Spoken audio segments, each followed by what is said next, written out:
Well, if you're listening or seeing us, it is Thursday, but for Chad and I, it is Tuesday. We were supposed to record on our usual Monday yesterday, but Chad was sick, so we're recording today. So how are you feeling? Any better?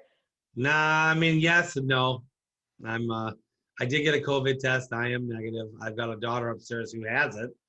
And so we thought, I was about day 8 here and I started feeling bad. My wife did too on Saturday night. But if you know about Texas and allergies, we had an event on Saturday. And so if you don't know, if you ever watch The Mummy and you see the big sandstorm, that's called a habib or a haboob or something like that in Texas. I know it's a funny name, but that's what they're called. And it happened here. I asked you about it. You didn't even notice it. I noticed that it was absolutely crazy wind the whole weekend. And it was cold and it was just, you didn't So want to did be you not outside. actually go out like Saturday afternoon outside? I was running errands Saturday, but I didn't see dust. I just saw terrible wind. Did Terrible. you notice the yellow tent? Everything was yellow orange all day. At about noon, it turned. I mean, it was actually not a cloudy day, but it seemed hazy. That's what it was. So, because I actually went to Lowe's, and when I went to Lowe's, it was just beginning. When I came back from Lowe's, I was like, oh man, I know what this. I knew what it was because I've been here before.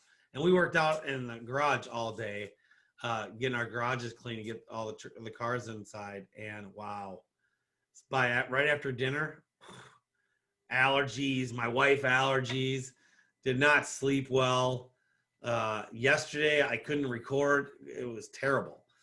And then last night was another bad night of sleep. But show's got to go on, right? So here we are. So this morning we are talking about company language. And so my first question is, that kind of sounds like culture to me. Would you compare company language to culture? Are they the same things? Are they different? I mean, it's kind of more of a system, really. It is culture, but really, when we're talking about company language, it is bringing together everything in a circle to work together. So, what company language is everybody saying the same thing about a certain thing. So, like for instance, if you have a product, is everybody describing the initial product when they talk to somebody the same way? Does your management know how to teach people to do it exactly the same way? Are your salesmen do it? Is your people answering the phone do it? Is marketing doing it? Is everybody on the same page? And so when you're in a service company, for instance, you're going to start with your ads, and it's going to go all the way through to when you drip email people later on about stuff that you're servicing. So all that in between is company language. So, I mean, for instance, with us, we have a specific way that we fix outside of chimneys that have water leaks. And even if they don't, we want to sell it to where it'll never water leak. So either way, your chimney's going to have a water leak, or we're going to prevent it today, whether you have one or not. And so what the company language is when we take ads out, we're talking about waterproofing. We're saying the same thing in the ad about waterproofing and about full mount chimney caps. And so if you're not in the chimney business, which a lot of people aren't that are listening now, what I'm saying is watch how I go through this. So this can relate to if you're fixing furniture, if you're HVAC, it doesn't matter. You want everything to be on board with the same company messaging. It's company language is what we call it. So your advertising is going to be very similar or exactly what you're going to be telling the customer throughout the process of the customer experience. So and employee experience as well. So there's more to talk about than just the client aspect. There's also company language in-house. So first we'll talk about the client. So with us, with the chimneys, we have it to where we use only chimney saver products up on top to seal up the chimney, and then our own full mounted chimney caps that we make ourselves. So how do we do that? When we go into someone's house and they have a masonry chimney, and what we do is we're not going to a la carte to see exactly where the leak is, because chimneys leak everywhere. So we want to fix everything now versus, well, I think that's just the flashing. You might have a little bit of here. So we'll try here and there, and then we'll come back if it doesn't fix it. No, we just right up front go, boom. we're going to fix the chimney. It's never going to leak again. And that's how we show the value, and we do it. And we bundle package it as one item on our CRM system or our SaaS system, and boom. So all the stuff is in there as one item, links to everything to show exactly what it is when we show it. But here's what the guys say.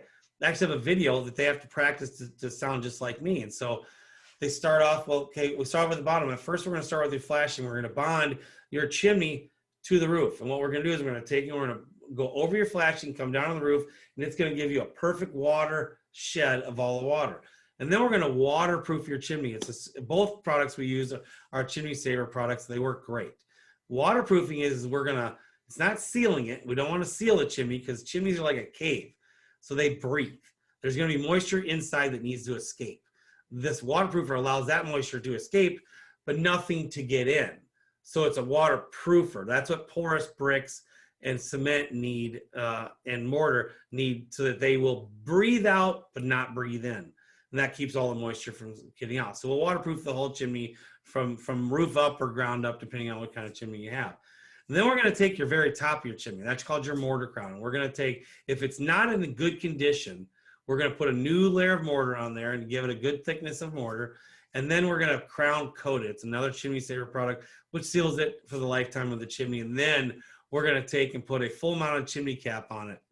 What that's going to do, it's going to allow almost no more damaging moisture to get in there, to ruin the components of the fireplace in the chimney, to protect your lining of your chimney, which allows your chimney to burn safely. It's also going to cover the very top of your mortar crown, which we just sealed and covered forever, and protect the first row of brick from never having ever come loose or anything. They're lifetime warranted, and we do them in any color. They'll also keep out all the animals or critters that want to get in your chimney. I say that. The call center says that. Management says that. Everybody says that. It's all true. It's all the products are there, and everybody's on board to saying it. We used to have all these issues of he said, she said stuff.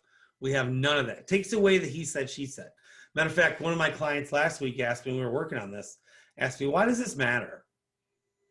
And I had to show him why it mattered. And I said, well, how many complaints have you gotten from your salesman saying one thing from what the call center told them? And he's like, yeah, it happens a lot. Well, if everybody was on board saying the same thing, you would not have, those will stop.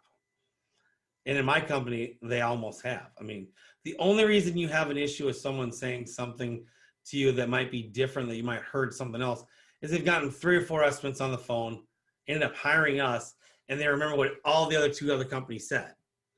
So that's why when we say the ad, the call center, the sales guy, and then the workers all say the same thing, they start hearing what we say.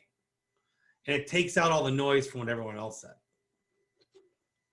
It doesn't leave a lot of questions and, well, you said, well, we thought you did. It's straight across the board.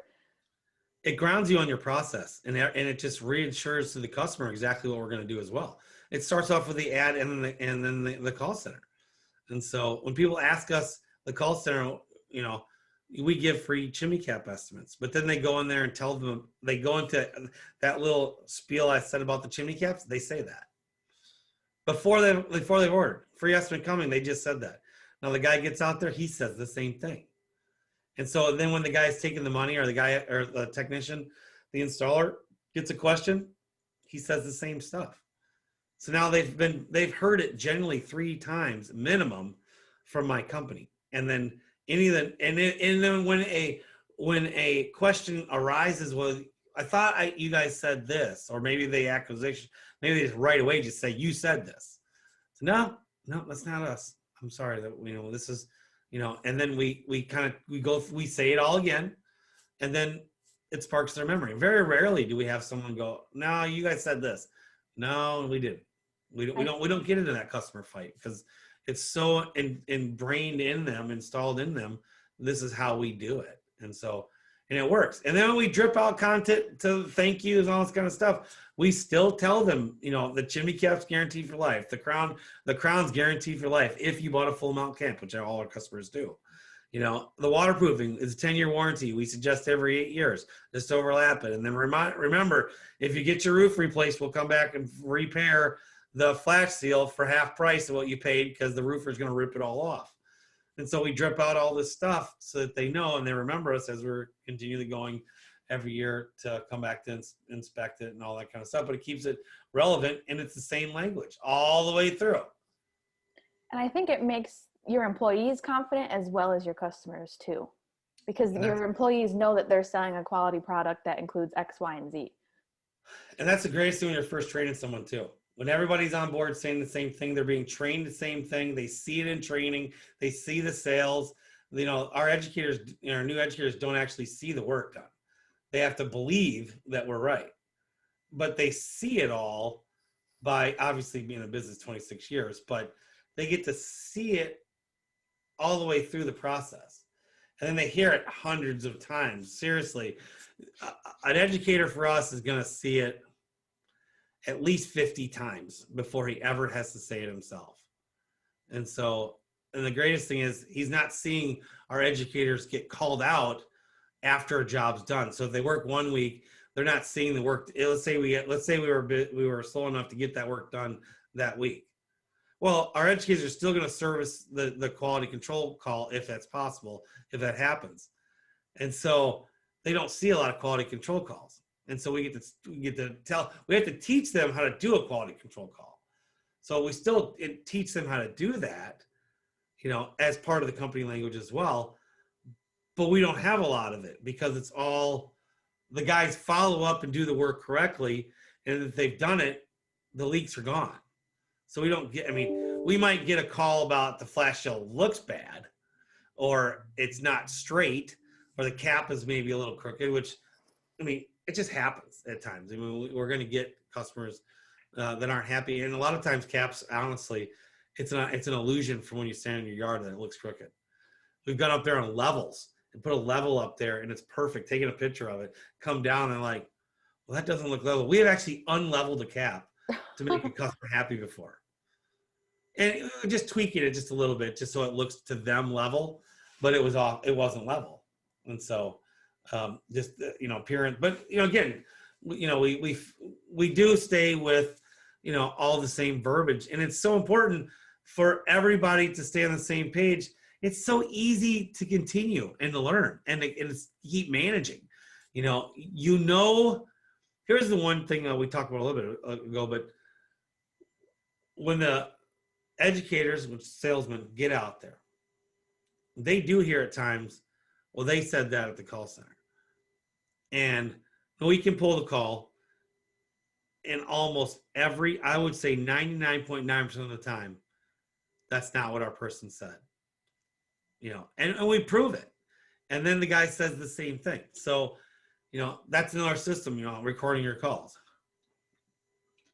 I think it's also important. Having everyone saying the same thing, it also makes everything consistent. And a lot of people like consistency because you can trust consistency. Yeah, because especially when you get to a company of our size and age, it's the method works. You're buying a proven method. Everybody likes the proven method, right? And so, it's like diet. It's like diets. Everyone's on a quick diet. Well, it fads out, right? It fads out because it may work, but it doesn't work very long. Well, it's the same thing. But what diet works? The ones where you actually work out, you eat right, you just stay on a whole mindset to do that, right? Well, the chimney, and it's funny, the method is the same way in organizations everywhere else. If you have come up with how you fix and repair and talk the same and it all works, you have confidence in selling it, confidence in teaching it, confidence in rebuttaling it. Everything's there with you and your mindset of when you first start to now all of a sudden you're living it, you're believing it, everyone else, and it's working, and then boom, boom. Now customers are buying. It all comes full circle is what I'm trying to say. And so a lot of people just say when they do training is they say, here's the product. Read about the product. These are the points I use. Okay, that's fine. But how exactly do you want them to present it? And so that's where we talked about scripting in other podcasts. having it all said the way you want it to be said, you eliminate questions or very few questions. Everybody's saying it. The customer's hearing the same thing several times, and nothing is ever really nothing ever becomes a big problem. So we've discussed company language, but what about employee language? How does it differ? How are they the same? Well, you know, it's when you get everybody talking the same language, I mean, you start, and I don't know how to so much define company language other than like we have our little slogan of the chimney tells the story, and we just go so much around that, it's hilarious. You know, like if an educator misses something, it's like, why did the chimney tell you the story? Someone does a something odd on a job, not good, and you're like, well, the chimney's not telling you the story now, or what's the chimney story now? You know, we say this all the time. It's like in our company, it's funny. And John, my general manager, and Brian, I mean, we talk about, and Cody, our sales guy, the chimney educator. I guess I need to have Cody on here eventually here. He's the chimney educator online now. But we talk about in-house about all this stuff that everybody gets, you know, and you just start having a language that everybody kind of can talk. And it's funny, I don't hire many people outside of our company that have ever been in chimneys. As a matter of fact, very rarely.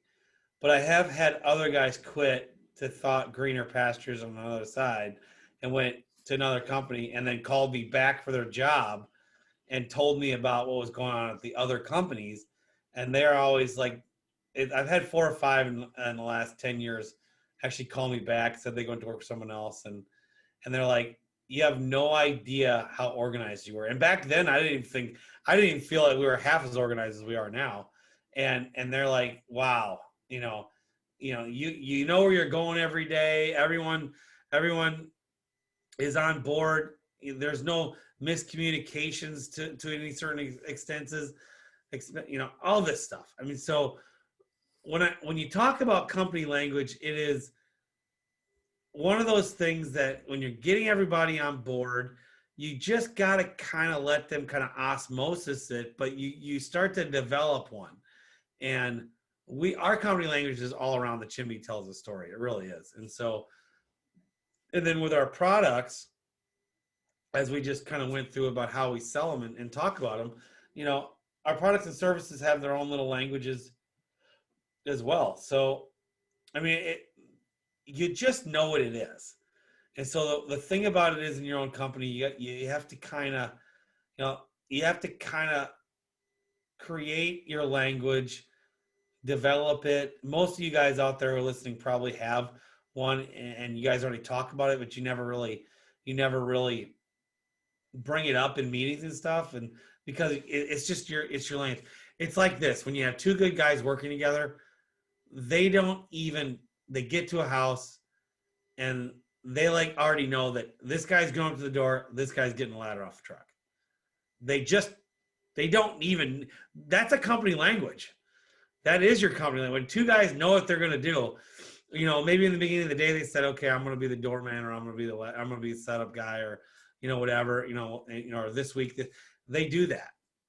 And so pretty much with us, I think the way that most of my crew leaders, and we don't dictate this, they get to say what they're going to do, you know, and generally they're the door guy, and the helpers are the guy getting the ladder off the truck, getting the tarps out, vacuums while he's talking, you know. So by the time he's done talking, the ladder's probably already up to where it needs to be at, and they're already on the way back to get it if they're going inside to get the tarp. And so to go through stuff. So, but then when you go, you know, the guys that are doing jobs, you know, who's mixing mortar? I mean, they get this flow and feeling is really what it's about. It's a hard podcast subject to talk about company language, in-house language, because you just know it. And the thing about it is when you start training it and talking about it, you know, it's, you know, I'm so in my mind, because my own company language is the chimney tells a story. It's hard for me to explain that to anybody else, because all I keep coming back to is the chimney tells the story. Because I built this language myself, 25 years ago, really. And so you just got to know what it is when you have it, develop it, and train on it. So is this something that just came about, like you just decided, oh, this is going to be our slogan, or did your business kind of bring that slogan out? Well, it's funny. I talk to other business owners, and they always think it's an odd slogan because of how when I tell them the story. Back in the early or late '90s, when I got into this business, I would literally knock on the door, smiley face and all, right? And the people would open the door, and I had this happen to me like 5 times in a week. Open the door without even before they said hello. They literally opened the door and said, "I have no money." And I just thought it was funny. I mean, I almost laughed in all of their faces. I mean, because it was just such an odd. Where's the hello, the anything? It's like, well, I have no money. How are you doing today? Or a couple people did that, or they'd be like, "Hi, how you doing?" And I'd be like, "I'm here for your chimney inspection." "Yeah, I have no money. I just wanted it done as cheap as possible." And it's like, I'm sorry, it's not how I work. And one day, I just went, well, the chimney's going to tell a story. I mean, I'm just going to read you the book. And it's just like this big light bulb. You were like, ding. Oh, that's perfect. That was a perfect response. And it grew from there. I mean, it just grew to everything's a joke not a joke, but everything's a chimney story, in my business. And so, I mean, we manage with it. I mean, it's so funny. What is the chimney telling me after I fixed it? What's the chimney telling me before I fixed it? And just all this kind of funny stuff that comes out of it. And so I had I guess you'd say a GIF or I say meme. What are they, memes? Or what do they call them? Memes. I call them memes. It pisses my kids off all the time. But that was a chimney reading a book had a little face on it, had a little glass in the tip of the nose. It was like a grandmother chimney reading a book, telling the story of itself. Just on a roof. Just I had that, and my last computer, I lost that picture. I need to remake that picture. It was a good training picture that I had for handouts, and we lost it. But yeah, I mean, company language all the way around, from employees to the customers, and really the customer to me is more important, is making sure that it's all flowing. Your business is flowing. It's all a built-in system. When I start coaching people on scripting, it's so funny how half of my clients are like, "Why do I need that?" And the other half are like, "That sounds interesting." And then when I do this with everybody, I call up a competitor and I call up them, and then we'll sometimes call up a couple different people, and then I'll call up my company. And they always are like, "Wow, it's such a difference." I said, "Yeah, I mean, we script out exactly what they're going to say, and we go from there." And our call center, and they're not perfect. As a matter of fact, it's a struggle to keep them on it, especially when you change them up and try to get them to more personable.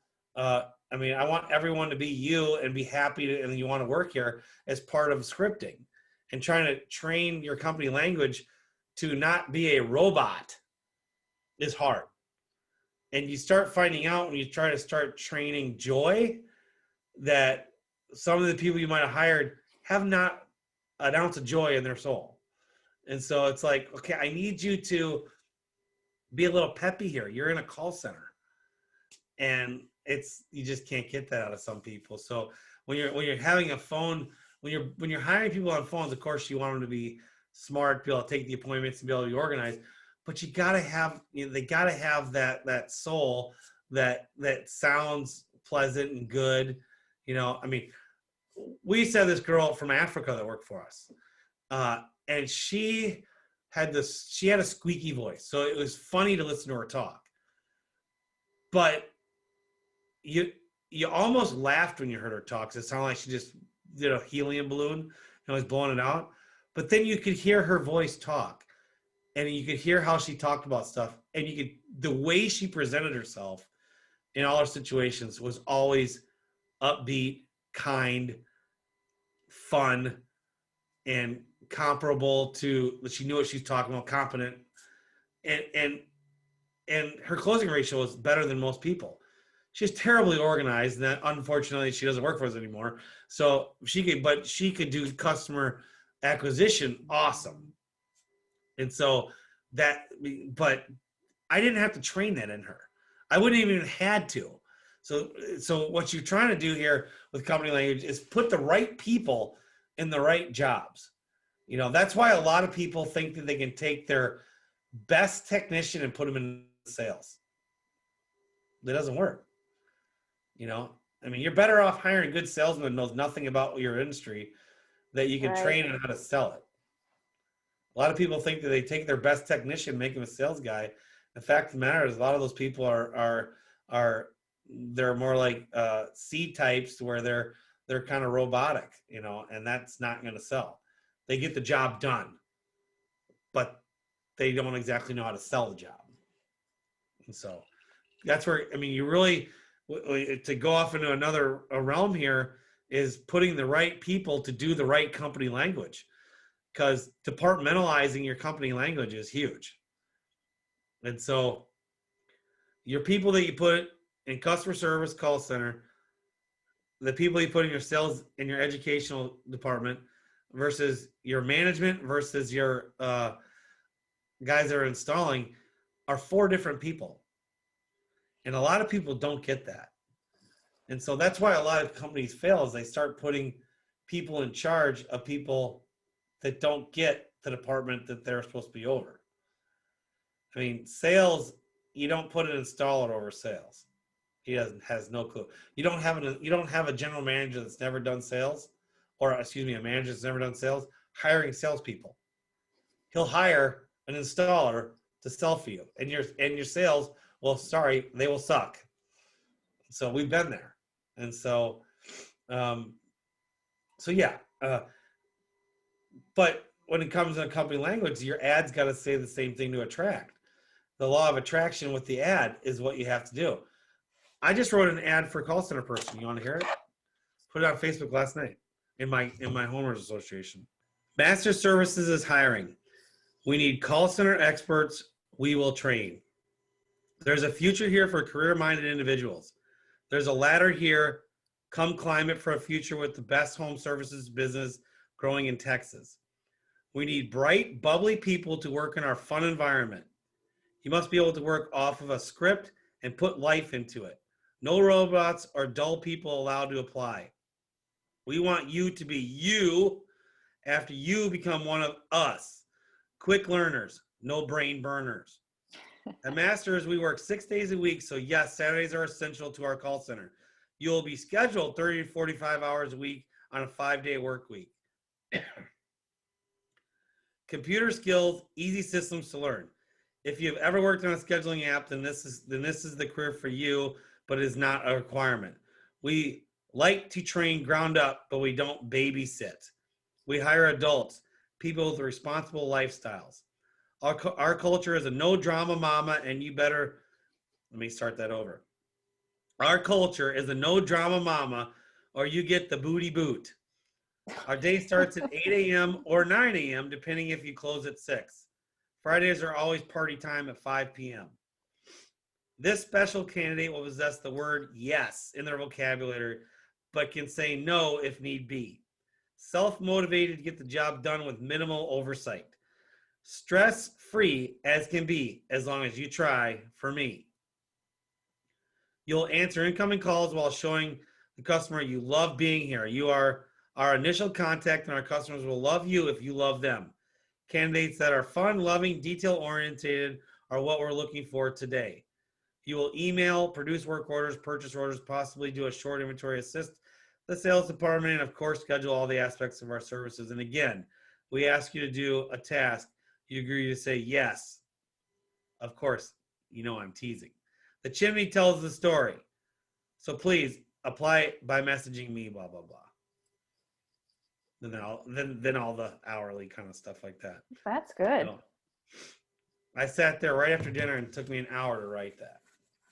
And so, but that's, I mean, I ended it with the Chimney tells the story. And so, because the call center, it's not a big deal for them, but you know, we, I told them what I wanted. I company language that was exactly what I'm looking for, and all that kind of stuff. Like, how many times have I called you? Either I was with a client or I asked you how much drama do we have at Masters? And you always shake your head, no, none. Well, it's not totally true. Of course, we have drama, but we squish it. And so, but our company language is not to have drama. We flat out we talk about that a lot. You know, well, we talk about it because we take the negatives and make them positives because they don't occur. If you ever notice, I have no problem talking negative because I want everyone to know we don't put up with it. Right. We have an accountability system. Our company language strongly supports it. Does it not? Yeah, it does. But I mean, I can't give you the system that we exactly use, but we do talk about no drama here. So what are the results? You've worked there. What are the results? It's not going to be tolerated. Yeah, and we don't, do we? No. And so, I mean, that's what we talk about company language. So we're not afraid to tell you the bad stuff along with the good stuff and what we will and will not accept. And so, and that goes for the customers too. We don't accept when the customer says something that's not true, but we know how to, this is where company language comes in. If you haven't trained someone how to deal with a QC issue or a rebuttal from the client, not a rebuttal from you, something a client will say that may just piss you off. I mean, just right off, just get you quirked, irked, whatever. You have to train on that. It's not personal. And we tell everybody, so when a customer comes at you, our company language will save you. Well, no, we told you, and this is, remember we said that we're going to do the cap, we're going to do, waterproof the water, we do. And you go, well, I'm seriously, and you bring them back to our language. They've heard it. That's where it's powerful. And it's one of those things that's so subtle in your business that you don't realize how it works until you have it. So it is hard. It's tough to take a bigger company because they have a company language. Is it the right company language? Hopefully, if they're successful. But one thing that I think a lot of people are not successful with is getting it out to the masses and your employees of what your company language is. That's why I said it was really hard for me to talk in the in-house stuff. But then we just talked about it. I talked about no drama. All these little, like, you don't write down system stuff, but you have. And as you talk about this stuff, of course, I don't think we have anywhere except for in our initial contact video with my wife and John that we say there's no drama here, other than we talk about it all the time.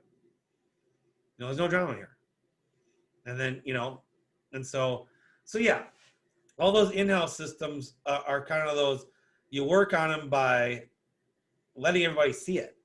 They hear it, they see it. And then of course you've got your customer stuff and product and service-based stuff that everybody's on the same page.